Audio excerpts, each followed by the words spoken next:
Now, I had a similar question to this not that long ago, but what do you do? Where's the best place to mount your SPG, your submersible pressure gauge, if you struggle with neck mobility or like vision looking straight downwards? Where's the best place to actually mount your submersible pressure gauge, and what options do you have? Hi, all of you awesome scuba divers out there. Welcome to the Scuba Diving Magazine channel, and welcome to AskMark, our scuba diving Q&A, where I, Mark, a former dive instructor, do my best to answer your scuba diving questions.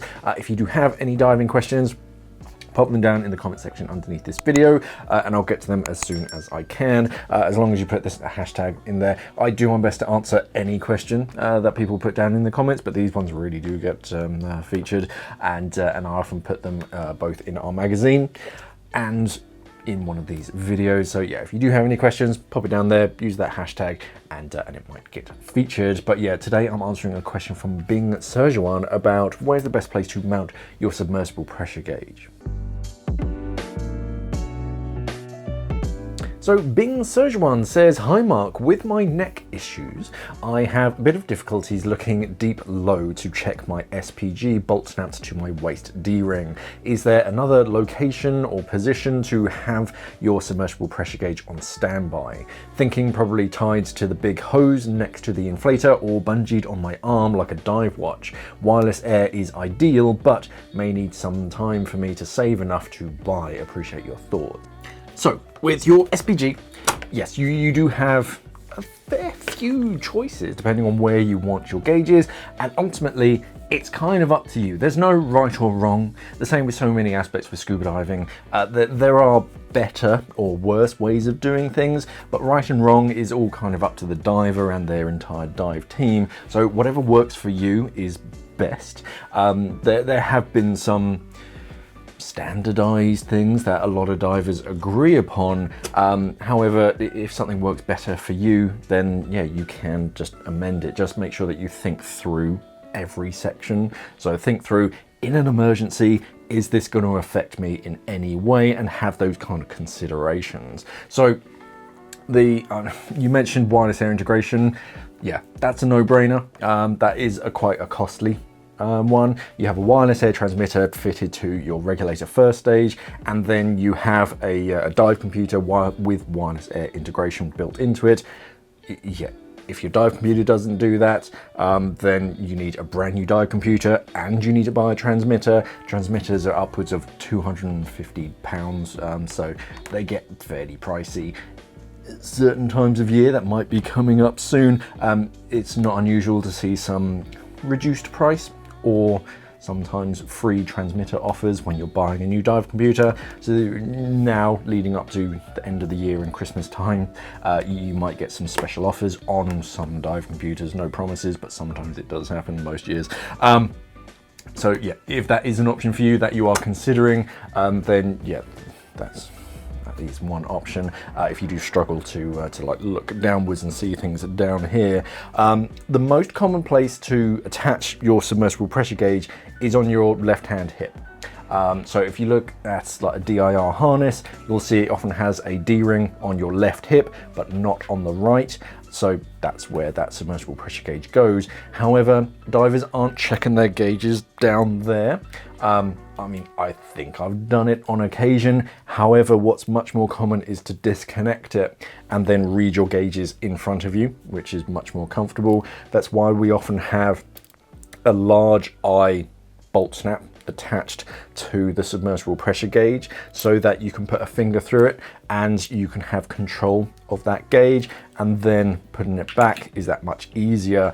It is just easier to find unless instead of a really small bolt snap. So if you see these or similar style bolt snap with a really big eye hole, that's what that's for. It's meant so that you can stick your finger through, so that you can hold onto it that much easier and find that D-ring to clip it off. If you really don't like that and you want to leave your gauge in position, I have seen divers, this might affect my microphone, I apologize if it does in advance. I'll do my best not to smash it. I'm not even going to do it. You attach that to either your right hand shoulder D-ring, or maybe even the left. and that way it's still relatively close, it's still under my arm, and I can still glance it and lift it quite high, depending on how far down that bolt snap is actually attached. Another option would be to go over your shoulder, which I think you mentioned, and I've seen divers run multiple hoses down from here. Yeah, I'm okay with that. You might get some like confusion from time to time if you're scrambling for things, but it's quite obvious the difference between the corrugated hose and your high pressure hose. I think most divers will be able to tell the difference between those two. But yeah, I think I even did run it that way.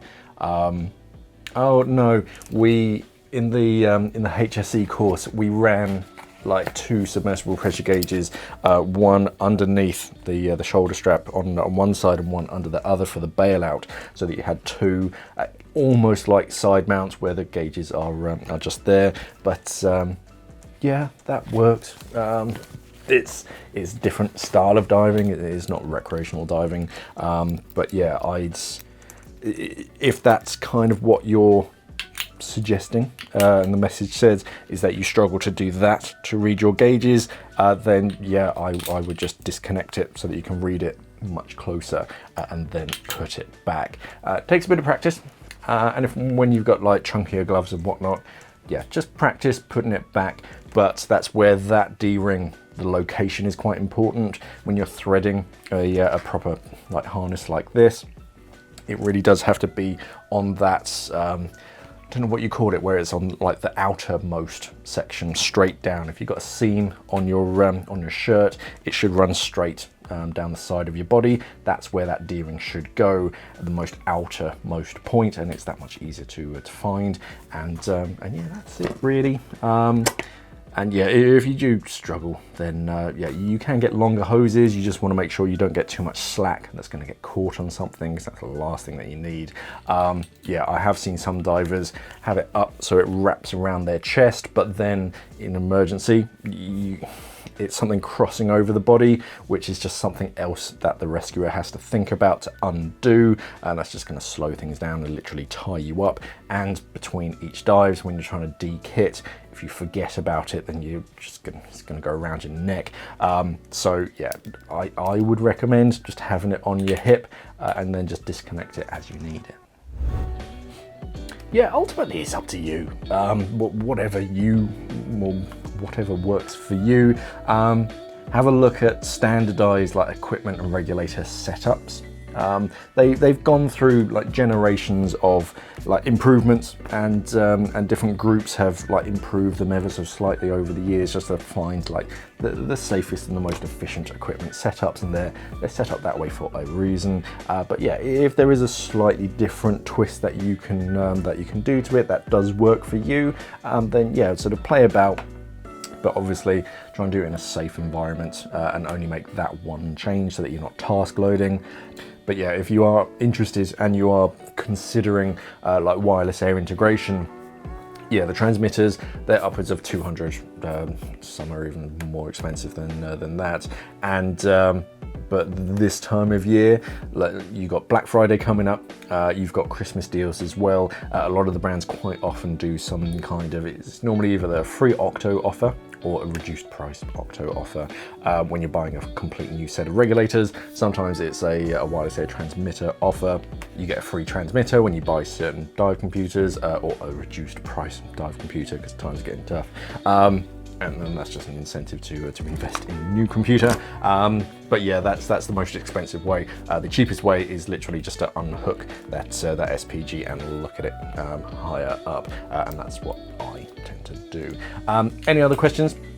By all means, pop them down in the comment section underneath this video. Remember to use this AskMark hashtag, gets it featured in up and coming videos, and it might even make it into the magazine as well. Otherwise, don't forget to like, share, subscribe, do all that good social media stuff. Head over to the different websites, our social media stuff. Thank you for watching, and of course, safe dive.